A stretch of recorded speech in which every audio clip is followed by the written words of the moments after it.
हरियाणा की हर अपडेट के लिए बेल आइकन दबाएं और सब्सक्राइब करें STV हरियाणा न्यूज। नमस्कार, स्वागत है आपका। मैं हूं नंदिनी मिश्रा। आपके साथ सीधा रुख करेंगे सुपरफास्ट 100 का। केंद्र समेत देश के कई राज्यों में सत्ता चला रही बीजेपी आज अपना स्थापना दिवस मना रही है। पार्टी के 41वें स्थापना दिवस के मौके पर प्रधानमंत्री नरेंद्र मोदी ने देश भर के पार्टी कार्यकर्ताओं को संबोधित किया। पीएम ने कहा कि बीजेपी के 41 साल इस बात के साक्षी हैं कि सेवा कैसे की जा सकती है, कार्यकर्ताओं के दम पर कैसे पार्टी आगे बढ़ती है।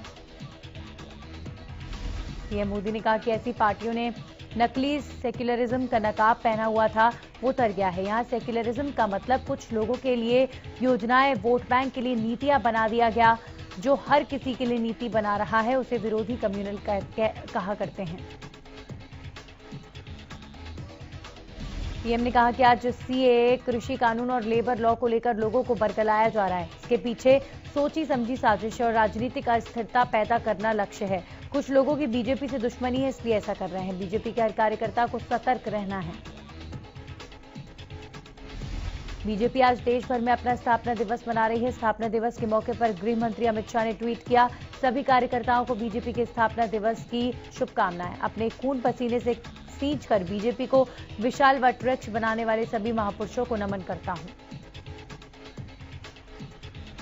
वहीं पार्टी के राष्ट्रीय अध्यक्ष जेपी नड्डा ने ट्वीट किया, बीजेपी के स्थापना दिवस के अवसर पर मैं संगठन के उन सभी महापुरुषों को नमन करता हूं जिन्होंने अपना सर्वस्व अर्पण कर पार्टी को इस वैभव तक पहुंचाया। बीजेपी एक ऐसा संगठन है जिसके सदस्यों के लिए पार्टी ही परिवार है।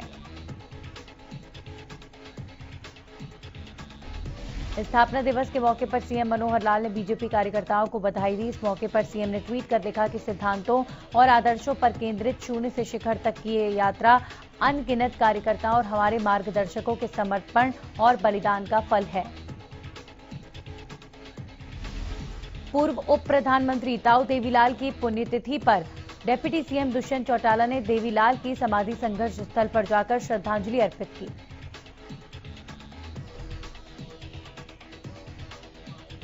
जेजेपी अध्यक्ष अजय चौटाला और इंसो के अध्यक्ष दिग्विजय चौटाला ने भी ताऊ देवीलाल को श्रद्धांजलि भेंट कर उन्हें नमन किया। इस मौके पर दुष्यंत चौटाला ने कहा कि चौधरी देवीलाल को किसानों के मसीहा के रूप में जाना जाता है।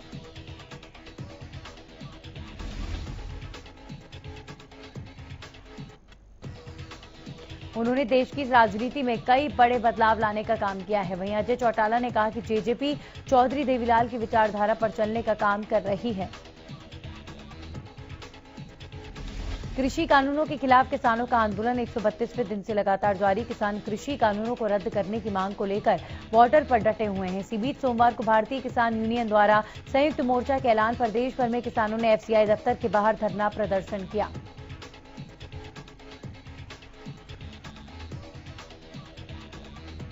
इसी कड़ी में अब किसान 10 अप्रैल को KMP जाम करेंगे, जिसके बाद 13 अप्रैल को दिल्ली बॉर्डर पर बैसाखी मनाई जाएगी और उसके बाद 14 अप्रैल को संविधान बचाओ दिवस मनाया जाएगा। वहीं मई के पहले पखवाड़े में किसान संसद की ओर कूच करेंगे। दिल्ली में आयोजित हुई 19वीं Delhi state arm wrestling championship में पलवल के गांव होशंगाबाद निवासी अतर सिंह ने फाइनल मैच जीतकर गोल्ड मेडल हासिल कर प्रदेश का नाम रोशन किया। आपको बता दें कि अतर सिंह एक किसान परिवार से संबंध रखते हैं और पिछले 2 साल से पंजा कुश्ती में अभ्यास कर रहे हैं। इससे पहले अतर सिंह नेशनल स्तर पर भी पंजा कुश्ती में प्रदेश का नाम रोशन कर चुके हैं। कोरोना एक बार फिर पूरे देश में तेजी से बढ़ रहा है। बढ़ते कोरोना के मामलों को देखते हुए कई राज्य सरकारों ने लॉकडाउन की भी घोषणा कर दी।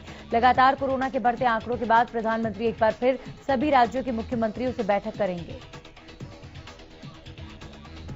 8 अप्रैल को होने वाली इस बैठक में सभी राज्यों के मुख्यमंत्री वीडियो कॉन्फ्रेंसिंग के जरिए जुड़ेंगे। बैठक के दौरान प्रधानमंत्री नरेंद्र मोदी कोरोना के बढ़ते आंकड़ों पर चर्चा करने के साथ साथ संक्रमण को रोकने की रणनीति पर भी चर्चा करेंगे।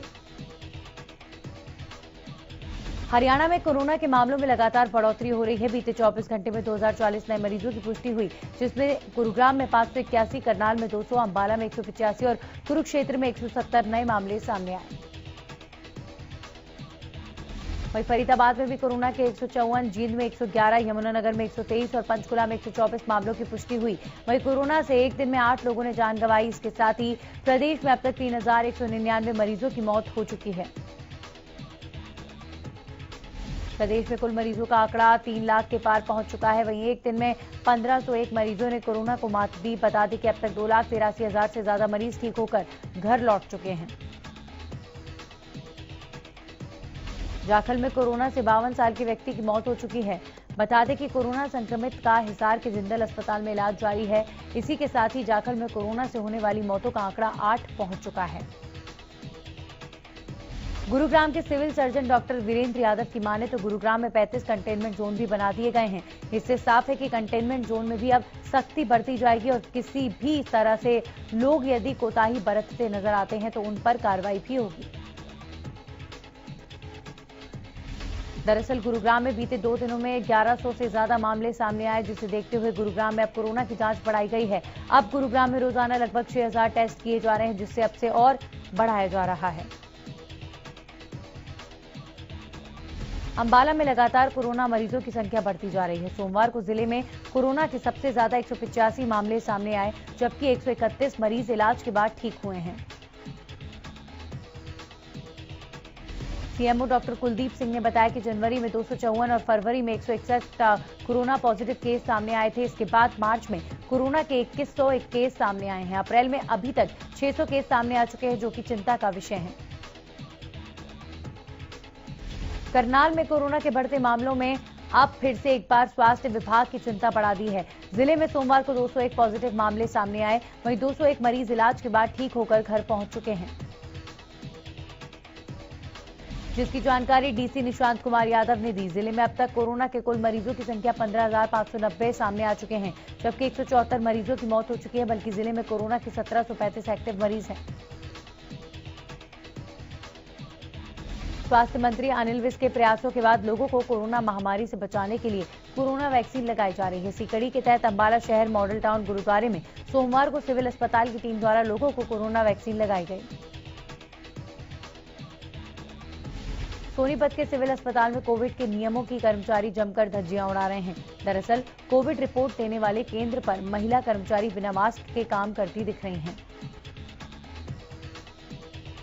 कर्मचारी के पास मास्क पहनने का पोस्टर लगा हुआ है, जिसमें लिखा है कि मास्क पहनकर रखें, नहीं तो पर्ची नहीं कटेगी। लेकिन बावजूद इसके महिला कर्मचारी बिना मास्क के काम कर रही हैं। वहीं जब इस मामले में महिला से सवाल किया गया तो उन्होंने कहा कि उन्हें उनसे मास्क लगाकर काम नहीं होता।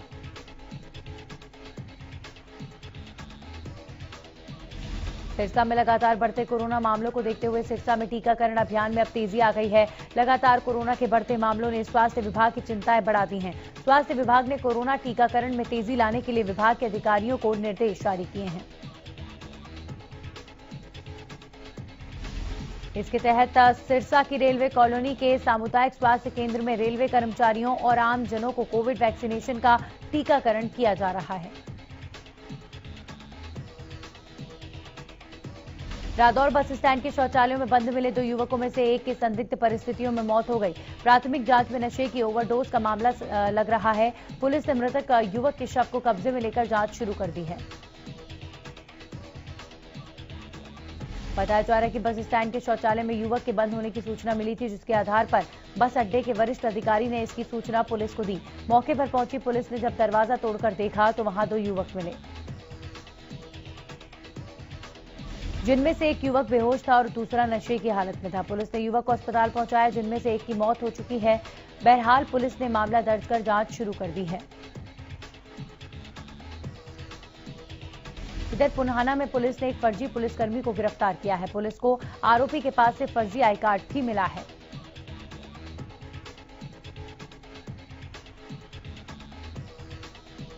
पुलिस द्वारा बताया गया है कि इसका इस्तेमाल वो बसों और टोल टैक्स पर किया करता था। पुलिस ने आरोपी को पुन्हाना बस अड्डा से गिरफ्तार किया है,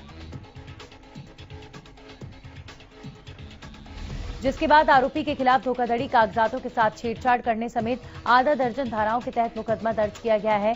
सोमवार को आरोपी को अदालत में पेश किया गया, जहां से उसे जेल भेज दिया गया है।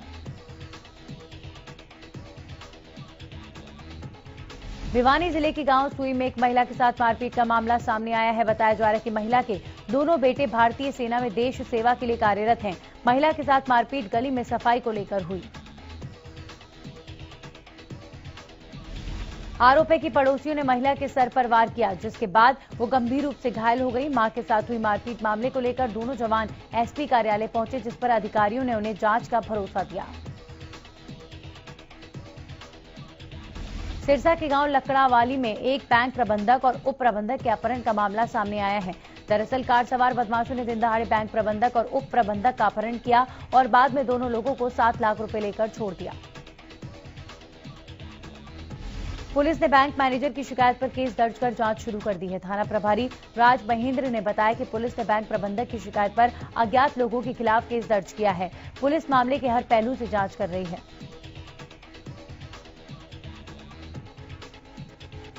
एक तरफ सरकार और प्रशासन लोगों को कोरोना से बचने के लिए सावधान रहने की सलाह दे रहे हैं, तो वहीं दूसरी तरफ प्रशासन के कर्मचारियों को ही लोगों के विरोध का सामना करना पड़ रहा है।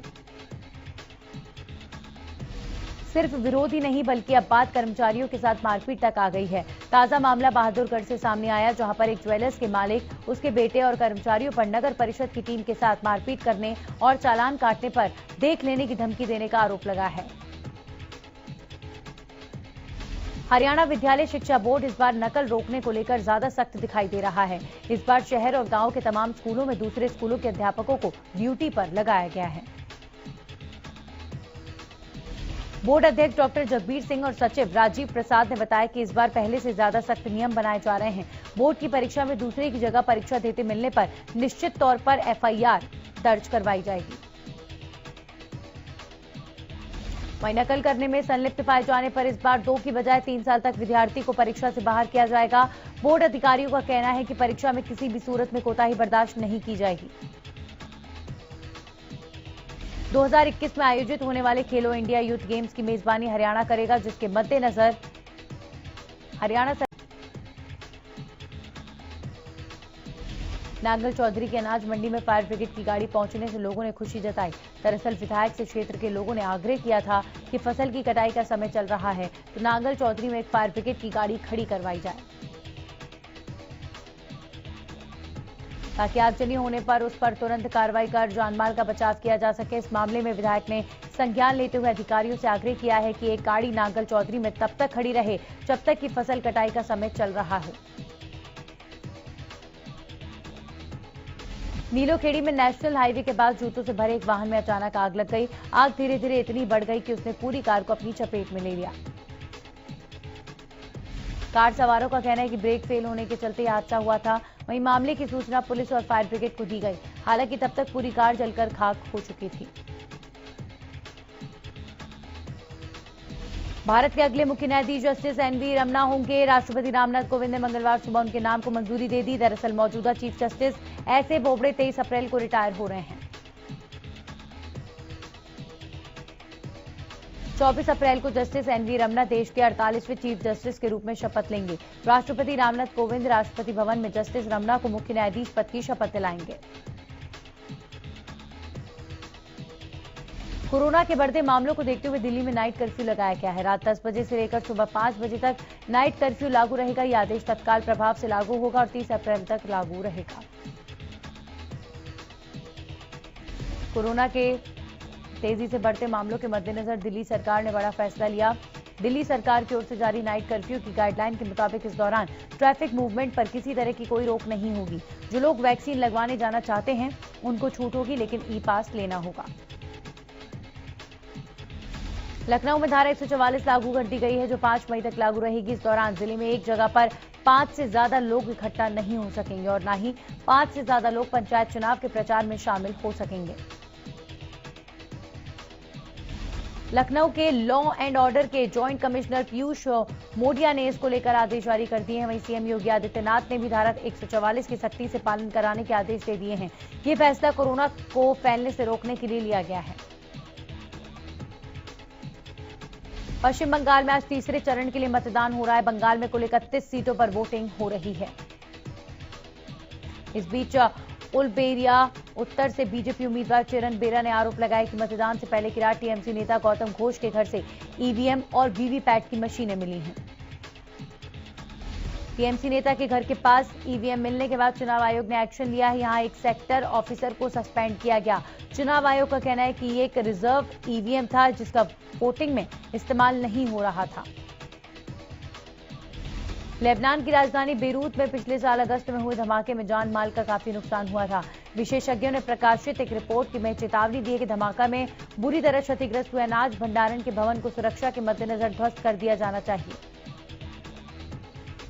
मार्स मिशन के तहत नासा ने एक कदम और आगे बढ़ा दिया है। मंगल की सतह पर अमेरिकी स्पेस एजेंसी नासा का इंजीन्यूटी हेलीकॉप्टर लैंड करने के बाद मंगल पर अपनी पहली सर्दरात सफलतापूर्वक काट ली। साथ ही ये दूसरे ग्रह की धरती पर उतरने वाला पहला रोटर क्राफ्ट बन गया है। दुनिया भर में कैदियों के मानवाधिकारों को लेकर कुख्यात ग्वांतानामो बे जेल के भीतर किसी समय खुफिया रही इकाई को अब बंद कर दिया गया है। यहां मौजूद कैदियों को क्यूबा स्थित अमेरिकी सैन्य ठिकानों में भेज दिया गया है। इजराइल के पीएम बेंजामिन नेतन्याहू भ्रष्टाचार के मामले में अपने खिलाफ चल रहे मुकदमे की सुनवाई दोबारा शुरू होने पर अदालत में पेश हुए। देश के सियासी दल इस बात पर विचार विमर्श करने में जुटे हुए हैं कि उन्हें सरकार बनानी चाहिए या इस्तीफा देना चाहिए। वैश्विक महामारी कोरोना का असर एक बार फिर पूरी दुनिया में देखने को मिल रहा है। सऊदी अधिकारियों ने बताया कि इस बार मक्का में हज के लिए आने वाले तीर्थयात्रियों में सिर्फ स्वस्थ लोगों को ही प्रवेश दिया जाएगा। सरकारी तेल कंपनियों की ओर से मंगलवार को भी पेट्रोल और डीजल की कीमतों में कोई बढ़ोतरी नहीं हुई। दिल्ली में पेट्रोल का दाम 90.56 रुपये जबकि डीजल का दाम 80.87 रुपये प्रति लीटर है। आयकर विभाग ने वित्त वर्ष 2020-21 के लिए करदाताओं की ITR 1 और 4 फॉर्म भरने को लेकर ऑफलाइन सुविधा शुरू कर दी है। ये सुविधा ई फाइलिंग पोर्टल पर उपलब्ध है जो नई प्रौद्योगिकी JSON पर आधारित है। कोरोना संक्रमण के बढ़ रहे मामलों का असर फिर से अर्थव्यवस्था पर दिखने लगा। वहीं दूसरी ओर सेंसेक्स में भी गिरावट दर्ज की गई। सुस्ती के दौर में होम लोन पर बड़े ब्याज दर ने भी ग्राहकों पर बोझ बढ़ा दिया है। देश में 2020-21 के शुरुआती 10 महीनों के दौरान प्रत्यक्ष विदेशी निवेश 28% बढ़कर रिकॉर्ड 54.18 अरब डॉलर पहुंच गया है। देश के सबसे मूल्यवान शिक्षा प्रौद्योगिकी स्टार्टअप वाइजू ने एक बार 1 अरब में आकाश एजुकेशन सर्विसेज लिमिटेड का अधिग्रहण किया।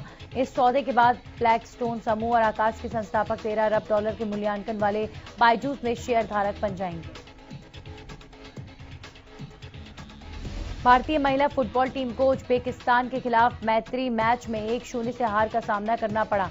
दोनों ही टीमों को कई मौके मिले लेकिन उज्बेकिस्तान ने 87वें मिनट में मुफ्तना शोइमोवा की मदद से मैच का निर्णायक गोल कर दिया। उत्तर प्रदेश के अयोध्या में 13 से 16 अप्रैल तक होने वाली राष्ट्रीय कबड्डी प्रतियोगिता के लिए पुरुष टीम 11 अप्रैल को रवाना होगी। प्रदेश कबड्डी एसोसिएशन के अध्यक्ष राजकुमार ब्राटा और सह सचिव कृष्ण लाल ने बताया कि ट्रायल में प्रदेश भर से 156 खिलाड़ियों ने हिस्सा लिया। बैडमिंटन में 2 सुपर 100 टूर्नामेंट रशियन ओपन और इंडोनेशिया मास्टर्स को कोविड-19 के कारण लगी पाबंदियों के चलते विश्व बैडमिंटन महासंघ ने रद्द कर दिया है। मेजबान देशों के खेल संघों से विचार विमर्श के बाद यह फैसला लिया गया है।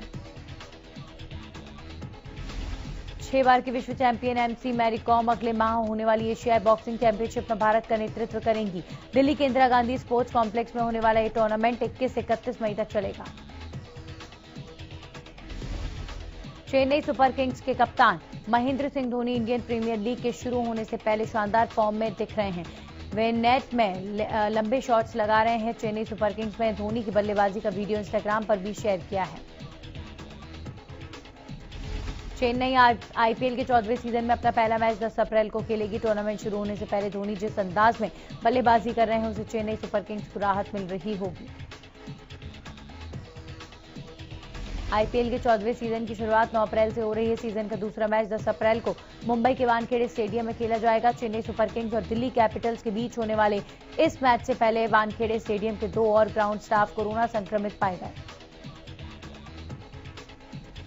बॉलीवुड में कोरोना लगातार कहर बरपा रहा है। महामारी की दूसरी लहर में कई सेलेब्स कोरोना से संक्रमित हो चुके हैं। इस बीच कोरोना पॉजिटिव पाए गए एक्टर मिलिंद सोमन अभिनेता ने कोरोना को मात दे दी है और अब वो बेहतर हैं।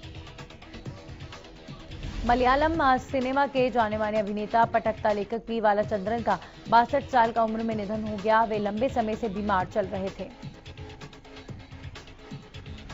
अक्षय कुमार के अस्पताल में भर्ती होने के बाद उनकी फिल्म सूर्यवंशी की रिलीज एक बार फिर से स्थगित कर दी गई है। ये फिल्म 30 अप्रैल को सिनेमाघरों में आने वाली थी, लेकिन अब फिल्म अनिश्चित काल के लिए टाल दी गई है।